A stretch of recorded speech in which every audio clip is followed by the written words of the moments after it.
Terve ja tervetuloa Ustavari. Welcome back to Finnish Photo Fridays. I'm your host, Matt DeRizio, author of Finnish Maasenagat, Three-Line Rifle to Ukko-Pekka, and as usual, I seem to fail at getting this uploaded on Friday, but here we are on Sunday night, and I hope everyone had a wonderful Thanksgiving break and is ready to go back to work tomorrow. I know I'm super excited, but today we're taking a step away from the trenches, and we're heading out to the high seas, or rather the vast inland waters of Lake Onega, to look at one of the strangest vessels ever to fly the Finnish flag, the paddle wheel gunboat Karhumäki. The image we're featuring today is from early June of 1943 and shows the Karhumäki at the docks in Petrovsk. The Finnish presence here was cemented almost 2 years earlier during the 1941 offensive. The name Karhumäki itself is the Finnish name for the town of Medvedegorsk. Yeah, probably botched that one. But the ship was based at the regional capital of Petrovsk, which the Finns decided to rename Ånäslinna.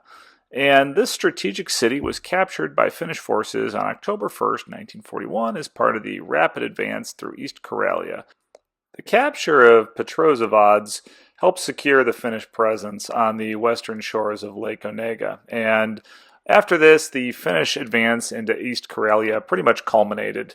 And it brings us to the ship itself. Its origin story is one of wartime scavenging. The Karhumäki started life as a civilian vessel, according to most sources, the Vostok, which was a paddle wheel steamer.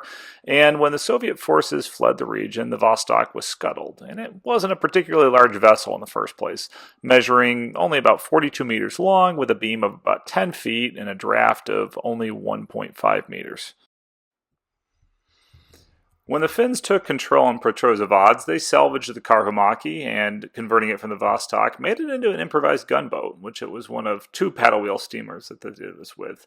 And despite its unconventional beginnings, the Karhumäki was immediately put into a crucial use, serving as the flagship of the Finnish Lake Onega flotilla. As a gunboat operating on this large lake, it needed some firepower, at least more firepower than it had before, and although sources vary on the exact armament, it usually consisted of two 75mm guns and three 20mm autocannons, although sources can vary, as I said, and it likely fluctuated over time, with some sources also stating that the Karhumäki was equipped with mine-laying rails. This conversion transformed a retired civilian workhorse into a fairly formidable warship by the standards of Lake Onega, which wasn't saying a whole lot.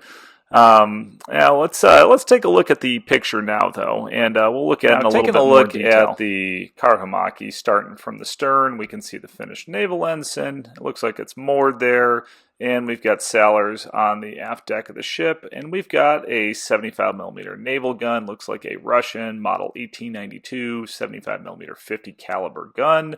Moving to the midships, we've got the funnel, of course we've got the paddle wheels, and it looks like there's a 20mm mounted on each side of the bridge there. From what I can tell, probably 20mm Madsen, maybe an Italian 20mm Beretta. And then coming forward on the foredeck of the ship, we've got another 75mm Russian Model ET-92 naval gun, and another group of sailors standing there. So these Russian cannons actually saw use all the way until 1975 with the Finnish Navy.